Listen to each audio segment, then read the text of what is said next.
This is the Game Jesters Gaming Update Podcast here on episode 41. Today we have news on Resident Evil 3 Remake just launched. We have, as you see right below, the Final Fantasy VII Remake release date is in 7 hours and 44 minutes. We'll be talking about all the news we know, everything about the game we know about it so far. We also have some news about Resident Evil 8, some other little gaming companies news, some DLCs, some release dates, and our usual after towards the end of the show. So we're gonna jump right in and go about our first little bit of news, the Resident Evil 3 remake. So I've been playing this. I got it at launch. I played through, and I'm gonna go about it in 2 days, mind you. Yeah, I've got the platinum. I went through 6 playthroughs, and I have my platinum in it now. So the news, so I'm gonna start off with the review for it first, and then I'm gonna jump into a little bit more. So Resident Evil 3, right away, I was really hyped going into this game. It was one of my favorite Resident Evil games, and I was excited to play it. When I finally played it, the first playthrough was amazing. I loved it, but then once you get done, the game is really short, and they cut so much, significant amount of stuff out. Like, I'm going to go through all the Nemesis scenes. In the PlayStation 1, there was so many times that you had an encounter with them. And this one, they cut them out to bare bones. It was such, like, I think there was like 2 scenes. One was an actual chase, and then the other one was him just following you around with a weapon and you just run away, like as you see here that's playing. Well, not to interrupt you, but do you think that was like to make it easier? Because I remember we were just talking about this, like the last podcast or the podcast before, we were talking about the difficulty, the increased difficulty from Resident Evil 2 to 3.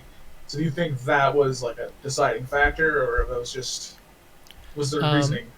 You mean like just making it easier for the player, you mean, or? Yeah, in general, it's like because they not that they dumbed it down, but that they made it an easier experience. Whereas Nemesis was a pain in the ass. Well, So I don't know. I saw the original one. It wasn't that hard though. It wasn't. And this one they made it way too easy. It's way too easy to get away from him and everything. And there's not enough. What I'm getting at is they cut so much out. Not even so much that they just made it easier. It's that they cut it out and they just like. I think they were working on Resident Evil Resistance and Resident Evil 2, and they had so much going on. So I feel like they just skipped so much, like they were rushing it, trying to get it done. So they took things out, too, to make Resident Evil 2 and Resistance, so they were like... So, yeah, I guess to save them time, they cut it out and made the bare bone game just to get it out. And they spent so much time working on this Resident Evil Resistance that came out the same time with Resident Evil 3 as you bought it. So I feel like they put more time and effort into Resident Evil Resistance. And then they kind of left their Resident Evil 3 game short and nothing to it. So you don't think it was just to make it? You just think it was just there was no particular... Because a lot of the reviews I was reading, that was a common complaint, was that there were things that were taken out. Yeah, so the biggest thing, my one complaint, PlayStation 1, Nemesis' big reveal was when he came down on Brad Victor's and he took him out. He had his first kill on Brad. In this one, they changed it and just had Brad get bit by a zombie. That was hugely, like, crap, what's the word I'm looking for? Underwhelming. Underwhelming, yeah. That's a good one. It was like, why would you take that epic death scene out and make it something lame? And then they took out the clock tower, the entire clock tower scene, the whole puzzle. I wanted to mention that, but I didn't know the exact scene, and I was going to say clock tower, but I didn't want to sound stupid if it was wrong, because I was going to say Big Ben. So No, that's you right. probably would have known what I was talking about. Yeah. No, that's right. The entire clock tower scene was removed from the game, which is a bummer because a lot of people found that was one of their favorite puzzles. That was one of the most fun. And we also got the Nemesis Type 2, the Stage 2. That was completely pulled out. His whole badass form with the tentacles ripping out through him, and that was one of the hardest fights in the game. That whole stage was completely removed for a werewolf transformation or something, I don't know, and it's just running around like a dog. And it's like you kind of ruin that whole scary portion of the game by doing that. So when And comparing it to Resident Evil 2, not that I know you're not finished with your review, but comparing it to Resident Evil 2, do you think it was a letdown compared as far as because Resident Evil 2 remake was so hyped up and so yeah, in so comparison just so like it was almost like I can almost identical, I can definitely just say with upgrade.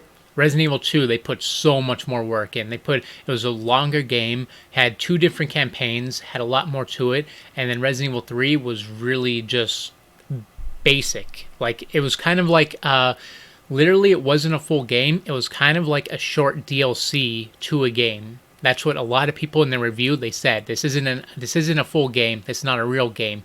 It took 2 hours to finish this game. 1 hour if you rush it. That's kind of disappointing in a way because especially with the rumors now saying that Resident Evil 4 is getting a remake for next gen. Yeah, there's talk about So that. They actually, I think they confirmed it, but I'll have to check. But yeah, so Resident Evil 4 will be coming out along with Resident Evil 8. But we'll touch upon that yeah, we'll get after on this. that. But Um, overall, but what was your overall opinion on the game? Because you were saying, it was shortened, but like with this, it was still even enjoyable to even I play. It have wasn't just mix. The first playthrough, I loved it. This whole, what you're watching right now, every scene in this Raccoon City with Nemesis, loved the whole him chasing you, hunting you down, escaping, but it was short lived. There's only one part in the game, and you're watching it here, where you're actually running from Nemesis. The next part, he gets a weapon, and it's all the meta, it's scripted. You just do what they have you to do, run in a straight line. So that the next time you actually go against Nemesis, it's not really a chase anymore, which PlayStation 1 had multiple ones. There was like at least 10 times you can run into Nemesis and have to run away. This one, there's one time, and then the meta, and then it's the werewolf form. So that was a bit of a bummer. But overall, my first playthrough, loved the game. Second playthrough, it wasn't as much fun as the original. They took out the Merc mode. They took out the whole underground thing, the whole worm fight. So I felt like too much was missing from the game to make it a great game. to make it like to match the excitement. I don't say excitement, but to match the predecessor, which would be in this case Resident Evil 2 being as Yeah. well as it was. Game of the Year contender Resident Evil 2, Resident Evil 3 not going to be in that category. Yep. And a lot of people feel the same way I do because it's got a rating of 6.8 right now. So it kind of went Yeah. low. Well, is Resistance even like worth it when you add that on? Like, is that because they put so So much work into that? Is that even? yeah, let's touch upon Resistance. Resistance is a game that came with the dead genre. It was long past its like fame. It's a 4v1 Resident Evil style game where it's fun, don't get me wrong, I like it, but that genre is kind of done. It's played out. It was 2018. They're 2 years late to the game. So I don't know why they would go that route. I wish they would go an Outbreak route where it was 4-player co-op and you're trying to solve a puzzle and get off with your friends. Instead, it's a 4v1, or yeah, 4v1. And I feel not a lot of people play. It takes about 5 minutes to get into a game sometimes. And it's definitely 4v1 games have been out this long. I don't get why Resistance came out and it's completely unscaled to the Mastermind, the one player. The survivors have it like underscaled. It's really hard for them to get out. But for how long 4v1's been out, they should really have this scaling factor down by now. I'm wondering if it should have just been a standalone release because it was kind of like a packing deal where it's just like it's a bonus. People who are getting Resident Evil are probably getting it for the base game, and that it's kind of like the multiplayer version of like when you play Uncharted. You're either playing the Uncharted game or you're playing, and not a lot of people are going to, even though a lot of people enjoy the Uncharted multiplayer, there's a lot of people aren't just getting it for the multiplayer. Yeah. They're getting it for the standalone story. Oh yeah. So And that's I probably, wonder if it's the same concept. I believe that'd be the same way with this. Resident Evil Resistance is just a free add-on bonus. But why put most of your time and effort into the Resident Evil Resistance? It's a free add-on, and not spend more time building up your game. It seemed like Resident Evil 3 was meant more for speed running. They want you to go and beat their game as fast as you can, which I don't get. Why make it so short? Why cut everything out? I'm just also partially wondering if a lot of it had to do with so this is the end of the end of the current generation. Even though some games are still going to be coming out in 2021, possibly into 2022. A lot of people are going to be moving on to the PS5 and the Xbox Series X. So I'm wondering if it was just like a last-ditch effort to just get this out and then get Resident Evil 8 out on either whatever it comes out. Say Resident Evil 8 comes out on both PS4 and PS5, and then we know Resident Evil 4 is coming to PS5, so and definitely not coming to PS4. So I'm wondering if that had played anything into it, because it was just like, let's just rush to get this done and put out a half-ass game. Not saying it's a half-ass game. I'm just saying. Kind of feels that way though. I still like it. I enjoyed it, but it does feel that way. So it's not a day one purchase, is what you're saying. Well, obviously day one's passed, but I mean, I wouldn't pay full price for it. I would say it's definitely a discounted game because it's not a full game. $29.99 or less. Yeah, definitely. Unless, hey, I'm all for if Capcom does a Resident Evil 3 remake and makes it the full game, I'm back in. I'm all cool for that. I can see them doing that as a collection. When they release 4 on next-gen systems, they might have a 2 and 3 collection, and even do 1, because a lot of people are asking for 1. Well, I meant remake 3 again. Remake the remake. Oh, you meant like remake it from the ground up, so rather than just saying... Like, so they include the missing content. Oh yeah, go back and make it a real game. It could happen because they've done that before. I mean, I'm not saying it won't. It will happen. I'm saying it's not out of the realm of possibility. There's been. I'm trying to think of instances where that's happened in the past, where a remakes come out and then later something got added because of fan demand. But we've eaten up 12 minutes of our time with this one alone, so I'm going to move on to the Resident Evil 8. I'm going to go through really quick. There's not a whole lot of information on it, but at the end of Resident Evil 7, if you didn't beat 7 yet, little spoiler, at the end, I gave the pause for anyone who didn't see it yet, the spoilers right here. Chris Redfield shows up at the end of Resident Evil 7 to help the survivor, and it shows he's somehow directly interacts with your character, and you have a little DLC from Resident Evil 7 with Chris Redfield first person. So now Resident Evil 8 is taking the direction of having it follow Chris Redfield again, and they said right now they're playing around. They're building 2 different games, first person style and third person, and they're seeing which one they like more. With the success of Resident Evil 7, they were going first person, but then with the high success of Resident Evil 2, they were considering third person. So they're not sure yet. They're building both right now. The same game, both styles. Well, where's that GIF of the taco girl going, why not both? Right? Give it 2 different, like Final Fantasy VII, which we'll get on next. Dude, I would love that. I would, because I thoroughly enjoyed Resident Evil 7 in first person. I'm not really a big first person kind of game. I kind of like them third more. Atmosphere. But I do like, for Resident Evil, I do like the third person thing more as well. But for what 7 was going for, it worked. So if 8 goes in that same direction, I could see that working out. But, me liking the classic old school third person for these particular games, I'm kind of leaning towards third person. Yeah. So, but aside from that, do you have anything else on that? Because there was lots of news and rumors floating around about that. So right now, they're only rumors, so I don't want to touch too much upon it. But yeah. They did say it's confirmed that there will be. It's going to push upon less of zombies, more of Resident Evil 7 type things. So there'll be more like the witches and the whole cursing kind of thing. It's going to follow from 7. Kind of cult-like action there going.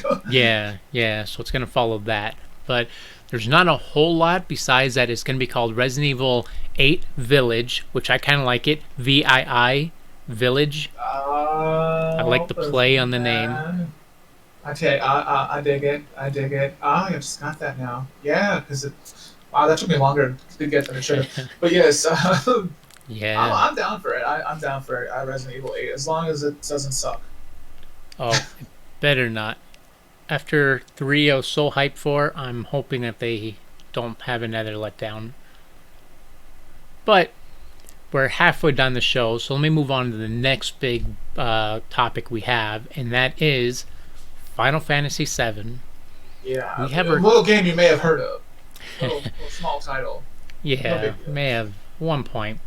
So we have the countdown still going. Let me go into our little news we got for this now. So a lot of people got early access. People have been playing. We played the beta. We have familiarity. I've been reading reviews and watching other people who got early access playing. The full game has been played through, and here's what we know so far. So one of the biggest questions people were asking, because RPGs have been missing this, like Kingdom Hearts 3 when that came out, they're missing New Game Plus. And a lot of people have been asking about New Game Plus on Final Fantasy VII. And it is confirmed now, there is a New Game Plus. Once you finish your playthrough, you will get chapter select, so you can go back to previous chapters and redo. It's good. The game's broken up in chapters now. Instead of full linear, it's going to be chapter base, and they're broken apart. So after you finish the game, you get chapter select, and you can go back and pick any chapter you want to do again, and you carry your weapons and items over, and you go back and redo that chapter. So that's kind of how New Game Plus works with the chapter select. There is also, when you beat the game, you can restart New Game Plus going back on the chapters on hard mode now. What makes hard mode hard is you no longer can use items outside of combat. So you can only heal up in combat. The rest points do not restore MP, only HP.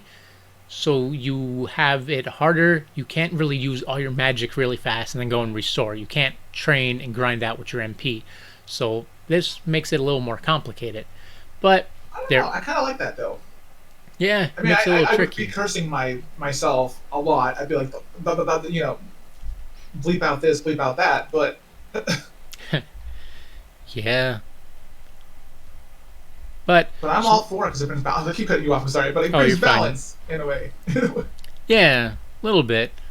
But the original mode, I lost my train of thought now. That's because I cut you off twice. The reviews I was reading, it was from Game Informer people were playing, and I don't know how I feel about it. They were saying they were describing the combat, how it's fast-paced. It's too fast-paced for them, they were saying, but I love the fast pace for it. But they were saying in a boss battle, they kept slipping up, and it's a matter of a second to make a decision and react to it, which, I don't know, I kind of like that. I love the fast pace. In hard mode or in general? I think in general. So I'm going to see when I play through on normal mode first, because you have to play normal to unlock hard. So I'm going to play it and I'll see. But they were saying that they kept slipping up and dying and having to restart. And so they were saying the combat was too hard. But it's kind of like our podcast today. We started on hard mode and then just went to normal mode. So yeah, right. When we dropped down on the podcast. There's a story behind that. We'll tell you all later.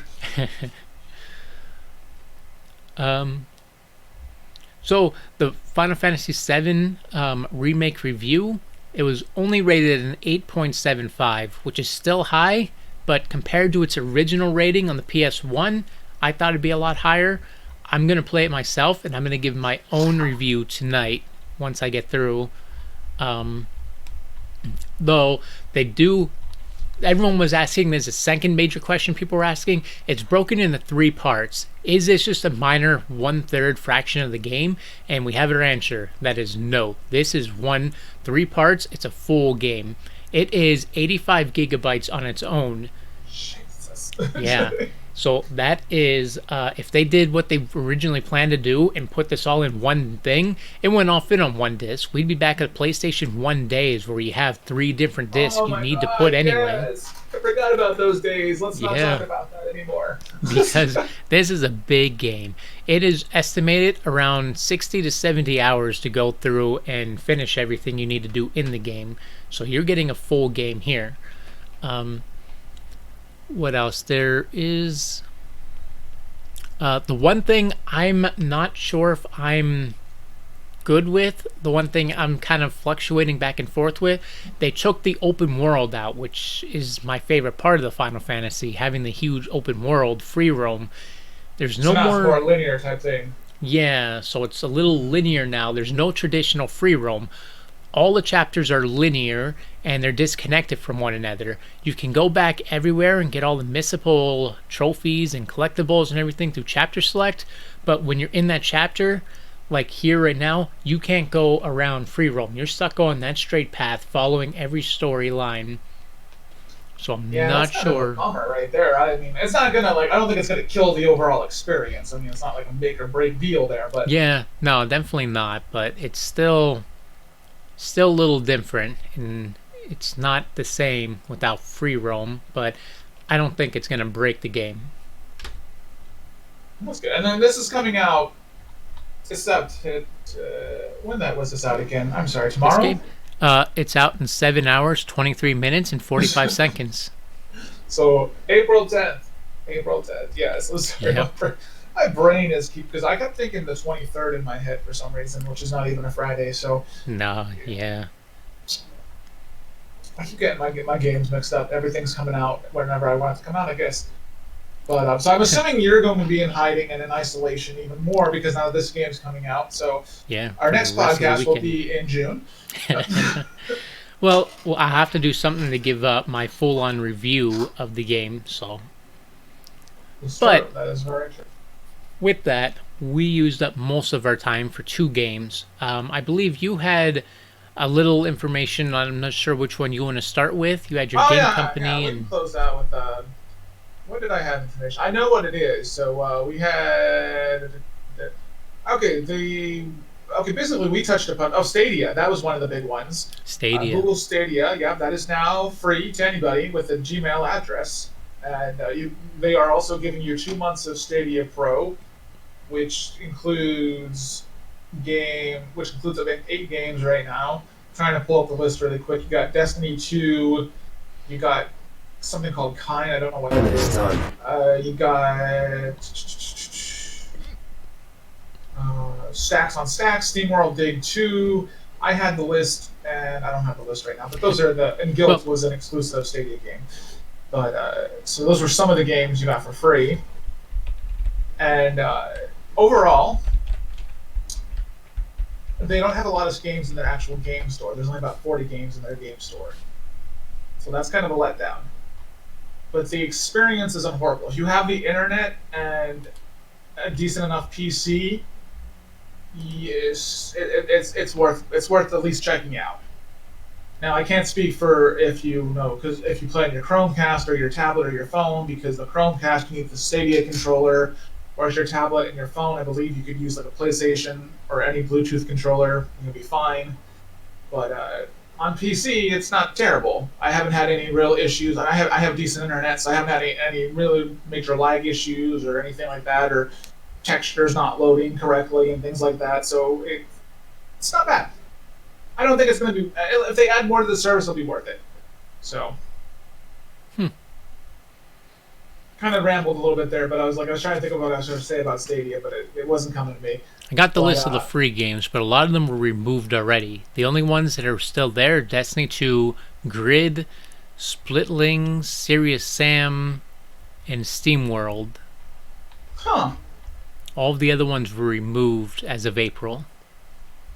That's really weird. Probably because of the free promotion, I probably wanted some of the developers probably were like, oh, we don't want all these people getting it for free. So I'll be checking it out and see what that's about. But Metro overall, Exodus, Tomb Raider, they were games that were removed. Oh yeah, now you gotta buy those. I see those on the list to buy. Yeah. So that's a pain in the butt. But I mean, the one plus side though is you can still get the back catalog of free games, so that's good for now. For most of them, you can still. So if you miss like say games that came out in November, you can still get them. Now the 2 games that came out in November and the 2 games that came out in December, they're still playable now, which makes it a little different from other services where if the games are free that month, they are only available during that month. I don't know if they're going to continue that going forward, or if this is just now that they're trying to get new people on and they made it for free, that's going to change going forward. You got to claim them now. I don't know if that's the thing. I don't know what's going on with that, but I would say if you get the free trial, even if you're not interested in any of the free games, just claim them anyway, because you don't know if they're going to take them away later. And if you already claimed them, you should still have access to them as long as they're still in the store. Yeah. But don't quote me on that. And then closing out what I was going to say. Quote it. Shamrock says this. Quote it. Shamrock, no, don't quote. Don't sue me. Sue someone else. No. But closing out, I wanted to talk about coronavirus. Of course, is making the world a very terrifying place to be right now, and exceeding everyone's thoughts about what it was going to be months ago. We had no idea like it was going to be as some people were like, oh, it's going to be terrible. It's not going to be so bad. But there's mixed reactions. We didn't know. We didn't know the trajectory of how this was going to all go. But anyway, with that being said, PC maker Main Gear is looking to step into action and help by producing ventilators in New York City to help help with coronavirus. And the interesting thing about this is they are doing with FDA approval. This is what I'm worried about, the FDA approval, because they may not approve it because could be a cost thing, because their ventilators are only costing about $7,500, $8,000. Whereas the actual, the big pharmaceutical companies' ventilators that they use are like 50, 60,000. So, if you ignore, I don't want to get into the political side of it, but I'm worried it may not get an FDA approval for political reasons, which would really suck. But it's interesting to see that there's a gaming company or that produces gaming computers that's willing to use their technology to help in a time like this, which is incredible. So even if it doesn't get the approval, that they're going out and doing that is a phenomenal thing. Yeah.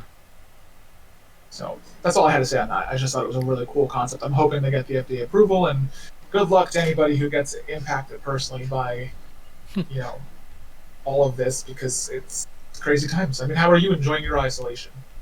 Mine's been good because I had Resident Evil, I have Animal Crossing, I have Final Fantasy VII tonight, so there's been a lot of games keeping me entertained for it. So yeah, I've been getting heavily back into VR chat and things like that, and now I have some stuff to do with Stadia, and then I have some of my other games to play on Xbox, and I still have 400 Steam games to go through. So. Yep, did all that. So there's a big backlog of things to go through. So now is the time to catch up. Now that we're all off, the majority of us are off of work, and So, all right. Well, that's all I got. So I don't know if you got anything else. Minor things. I can rush through them in the remaining 3 minutes that I have left. So, Saints Row the Third is being remastered. They had their official trailer, and it's coming out on May 22nd. Xbox 4, Xbox One, PS4, and PC. 9 years after the original came out on last gen. So that Saints Row the Third is, if you don't know, it's a GTA type game spin-off. It's like a parody of GTA. It's really fun. I like it. I'm surprised I took them, because this was I don't want to dwell on it, but this is one people were asking for. So I'm glad to see that it's actually coming out. The next one is Fallout 76 Wastelanders. They showed their launch trailer to show the NPCs, new story, and some new combat coming in on April 14th. They're releasing this free expansion, and it's going to fix a lot of the problems that people were bringing up. A lot of people says that the game is now actually smooth. It's playing pretty well. So if you haven't gotten 76, you hold it off. Now might be the time to look into getting into it. This new DLC adds a bunch of things that people were asking for. I'm happy. I'm happy to hear that. I haven't played it personally yet, but I live with someone who was heavily into the game, so I get to hear all the complaining about it. So if this helps, yeah, it should fix a lot of problems that they had. And what else you got for me? So another thing is Mojang. They jumped in with Minecraft Dungeons. They had their Minecraft Dungeons came out, and I guess I haven't played it yet, but I'm guessing it's a big success because it was highly rated, and a lot of people were really praising it pretty well. So it's pretty much Minecraft done like the story mode where you go in dungeons and you raid, and it's a different take on Minecraft. Do you still get to craft and stuff? Do you still get to build everything, or is it just like is it kind of like a just a dungeon explorer type thing? I think there is still crafting. I didn't fully look into it all. It's kind of the crafting's a lot different, and you more or less, I think you just find your gear. You're going through killing things, you open chests, and you pretty much loot. So I'm not too sure if there is crafting. I'm thinking there might be, but I know it's pretty much just kind of like an old school game where you're running through dungeons and you're just hack and slash kind of style. Oh, sweet. I'm not checking out then. Wait, so it might not be. It's coming spring 2020, so it might not be out yet. I didn't check the release date. I just saw some information about It it. might have got pushed back like everything else. Oh, final note to end up speaking of pushed back. Last of Us 2 pushed back indefinitely. We don't know when that's coming out now. Yeah, there's no release date. I'm assuming they might push it back and try to do it with the PS5 launch, but might be. That's kind of one thing I've been thinking they're going to be doing. I'm thinking it's been they've been working on it for so many years, and I think they're going to want to up it a little bit. So, and this is something we did talk about earlier, how not to go over our time here, but The Last of Us, the first Last of Us, they released it very close to the end of the PS3 life cycle, and then all of a sudden, boom, on PS4 remastered with the free DLC. So I'm thinking it's kind of like it's Sony's Legend of Zelda. They announce it for one system and push it to the next. Yeah. Since we're talking about delays, with The Last of Us 2 delayed, they also delayed Ironman Vr. That's got an indefinite delay. Disney also announced that all their Marvel films, The Black Widow, which was supposed to come out in May 1st, is now delayed until November 6th, which was the release date for their Eternals, which is now delayed till February 12th, 2021. They also said Shang-Chi and the Legend of the Ten Rings is coming out May 7th, 2021. They pushed that back until next year.